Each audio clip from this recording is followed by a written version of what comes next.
జీవము గల దేవుని మాటలు పరిచర్యను ప్రోత్సహించండి. మీ ప్రోత్సాహాన్ని మరిన్ని వీడియోస్ కొరకు మన ఛానల్ని సబ్స్క్రైబ్ చేయడం ద్వారా తెలియపరచండి. లైక్ చేసి షేర్ చేయండి. ఈ సువార్త పనిలో మీరును పాలుభాగస్తులు కండి. జీవం గల దేవుడి మాటలు వింటున్న మీ అందరికీ వందనాలండి. జీవం గల దేవుడి మాటలు ఈరోజు మీతోని నాతోని ఏం మాట్లాడుతున్నారో ఇందామో. మరి ప్రియా దేవుడి సంఘస్థులారా, ఈరోజు వాక్యాంశము యథార్థతే దేవుడి ఆశ్చర్యం. హల్లెలూయా. ప్రియా దేవుడి సంఘస్థులారా, మీరంతా బాగున్నారు కదా? దేవుడి కృప చూపించి మనకి మరొక నూతన రోజు అనుకరించారు. ఆయన నామాన్ని గొప్ప చేయడానికి, ఆయన నామలో మనం అందరం ప్రకాశించడానికి. మరి ఉదయకాలమే లేచి ప్రార్థనలు చేసుకున్నారా? బైబిల్ చదివారా? మరి ఇంకా ప్రార్థన చేసుకోకపోతే తొందరగా ప్రార్థన చేసుకోండి. అనేకుల కొరకు ప్రార్థించండి. మీ కొరకు నేను ప్రార్థిస్తున్నానండి. అనేక ప్రాంతాల కొరకు, గ్రామాల కొరకు ప్రార్థన చేసుకోండి. ఎప్పుడు మన కోసమే చేసుకుంటాం. మరి మన గ్రామంలో మీరున్న గ్రామంలో పరిస్థితులు ఎలా ఉన్నాయో మీకు తెలుసు కదండి. మీ పరిస్థితుల కొరకు మీకు తెలుసు కాబట్టి భారం కలిగి ప్రార్థించండి. మీ గ్రామంలో యవనస్తుల కొరకు, డాక్టర్స్ కొరకు, నాయకుల కొరకు, అలాగే మీ ఎమ్మెల్యేల కొరకు, మీ గ్రామంలో ఉన్న అప్పుల వారి కొరకు, అప్పుల సమస్యలు, ఎన్ని విషయాల్లో భారం కలిగి ప్రార్థనలు చేసుకోండి. మీకోసం నేను ప్రార్థిస్తున్నానండి. అలాగే ఈ దినము జీవంగాల దేవుడి మాటలో ఏం మాట్లాడుతున్నారో మొదటి నుంచి చివరి వరకు విందాం. ఆ రీతిగా మన హృదయాలు సరి చేసుకుని ప్రభు రాకకే సిద్ధపడదాం. ఈరోజు వాక్య భాగము సామెతల గ్రంథము 2వ అధ్యాయము 7వ వచనం. ఆయన యథార్థమంతుల్ని వర్ధిల్ల చేయును. హల్లెలూయా. ప్రియదేవుడి సంఘస్థులారా, ఈ దినం పరిశుద్ధాత్మ ద్వారాగా ప్రభు మనకి ఇక్కడ తెలియజేస్తున్న మాటలు ఏంటంటే, యథార్థమంతులంట ఆయన వర్ధిల్ల చేస్తానని చెప్తున్నారండి. ఇంత గొప్ప వాగ్దానం దేవుడు మనకి ఈ దినం అనుగ్రహించాడు. అంటే యథార్థంగా ఉంటే ఆయన వర్ధిల్ల చేస్తాడండి. హల్లెలూయా. యథార్థత అంటే మరేటో కాదండి, హృదయంలో యథార్థంగా ఉండాలి, చేసే పనుల్లో యథార్థంగా ఉండాలి, చూసే చూపుల్లో యథార్థంగా ఉండాలి, వినే వినుకుల్లో యథార్థంగా మనం దేవుడి మాటకి లోపడుతూ ఉండాలి. దేవుడు మనం ప్రతిదీ చూస్తున్నాడు. ఆయన నువ్వు చేసే పనులన్నీ కూడా చూస్తున్నాడు. ఆయనకి మరుగేమీ కాదు. చేసే పనులు పెట్టి మనుషులు మనల్ని మెచ్చుకోవచ్చు, గొప్పలు చెప్పచ్చు. కానీ దేవుడికి కావాల్సింది మన అంతరంగంలో ఉన్న యథార్థత. హల్లెలూయా. నువ్వు పైకి ఎన్ని పనులన్నా చెయ్యి, ఎదటి వారు నేను పొగడొచ్చు, తిట్టొచ్చు, లేదా మెచ్చుకోవచ్చు, ఏదైనా చేయొచ్చు. కానీ నీ హృదయం ఉందే, హృదయం లక్ష్య పెట్టే దేవుడు చూస్తాడే. మరి నీ హృదయంలో యథార్థత ఉందా, మరి ఇంకేదైనా ఉందా ఆయన చూస్తున్నాడు. ఒకసారి ఈ మాటలు వింటున్న ప్రియ సహోదరా, సహోదరాల, నువ్వు యథార్థమైన హృదయం కలిగి ఉన్నావా? మన బైబిల్లో చాలా భక్తుల కోసం చదువుతూ ఉంటాం. అందులో ఒక భక్తుని చూడండి.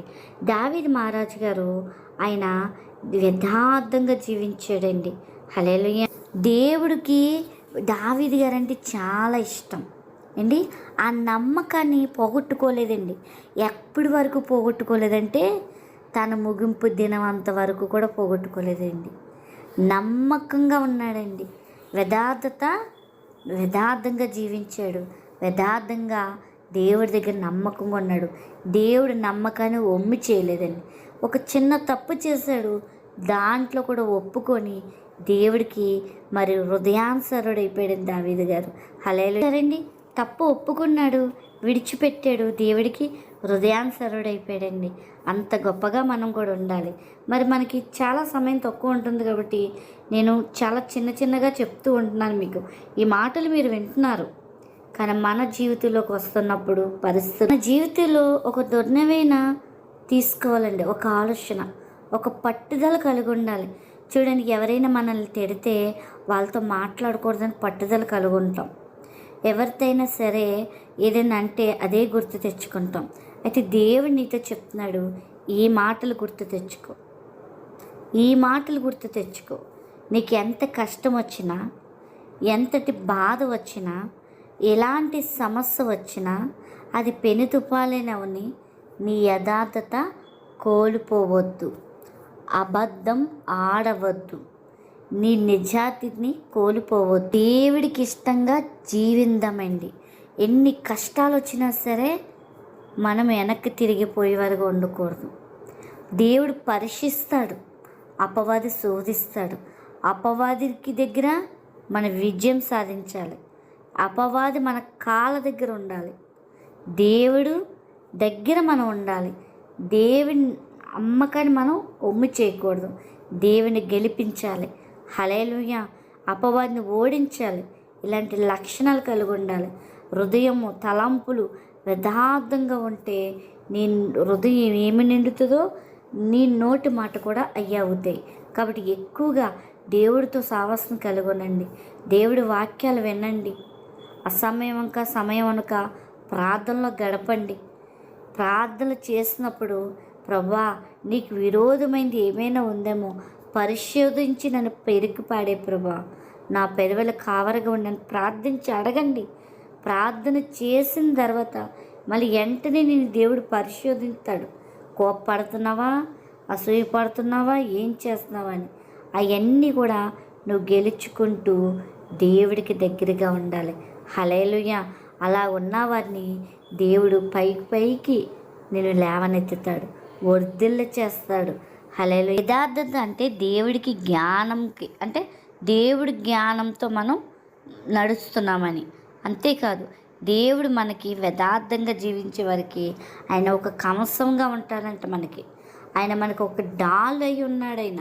హల్లెలూయా. యథార్థత అన్నది ఏదో మంచి మార్గం కాదండి, దేవుడి అనుగ్రహత పొందే మార్గమండి అది. మనం ఇదే సామెతల గ్రంథంలో చూస్తామండి, ఆయన పిల్లలకి జ్ఞానమునిస్తారని.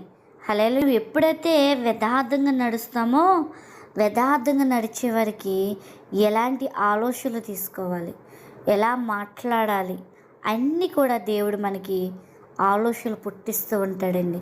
దేవుడికి దగ్గరగా ఉన్నవారికి ఈ ఆలోచనలు గ్రహింపులు కలిగి ఉంటారండి.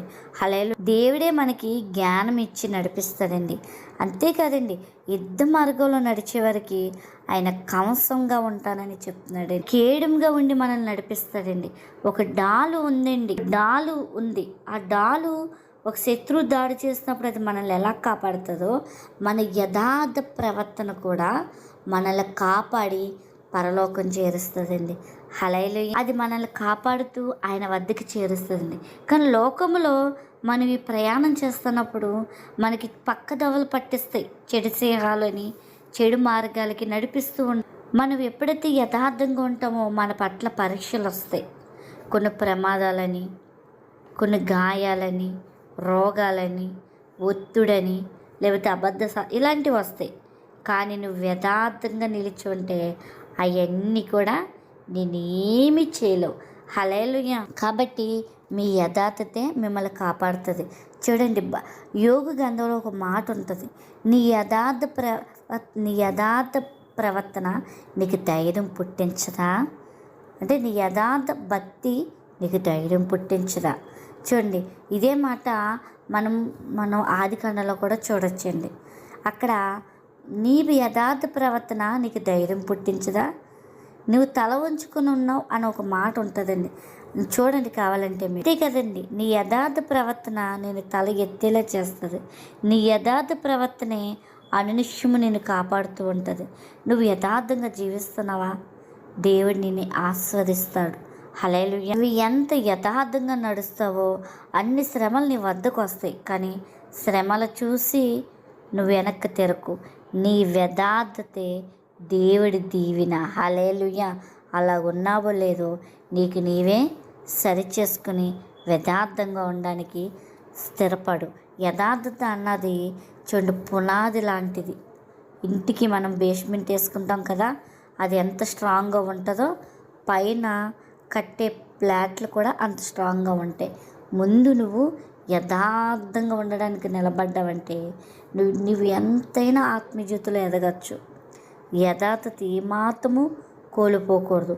యథార్థత ఏమాత్రము కూడా ఆ యథార్థతకి ఒక కన్నాలు అంటే చిల్లులు ఉండకూడదు. ఒక అపవాది వచ్చేవాడిగా ఉండకూడదు. కాబట్టి చుట్టూరు దేవుడు వాక్యం కట్టుకుందాం. మన హృదయానికి యథార్థతాన్ని మనం కప్పుకొని ఉందాం. దేవుని ఆత్మతో మనం నడిపించబడదాం. అలా ఉన్నవారికి ఏ కొదువ ఉండదండి. దేవుడి అస్తమ వరకు తోడై ఉంటుంది. హల్లెలూయా. అలా ఒకవేళ నువ్వు యథార్థత కోల్పోతూ ఉన్నావేమో, ఈరోజే ఎక్కడెక్కడ కోల్పోతున్నావో మోకరేసి ప్రార్థించి ప్రభువుని అడుగు. దేవునికి తోడై ఉన్నాడు. హల్లెలూయా. ఆ రీతిగా నీ హృదయాన్ని సిద్ధపరచుకో. అటు కృపాదనిత ప్రభు మనకి దయచేసిన కాక. ఆమేన్.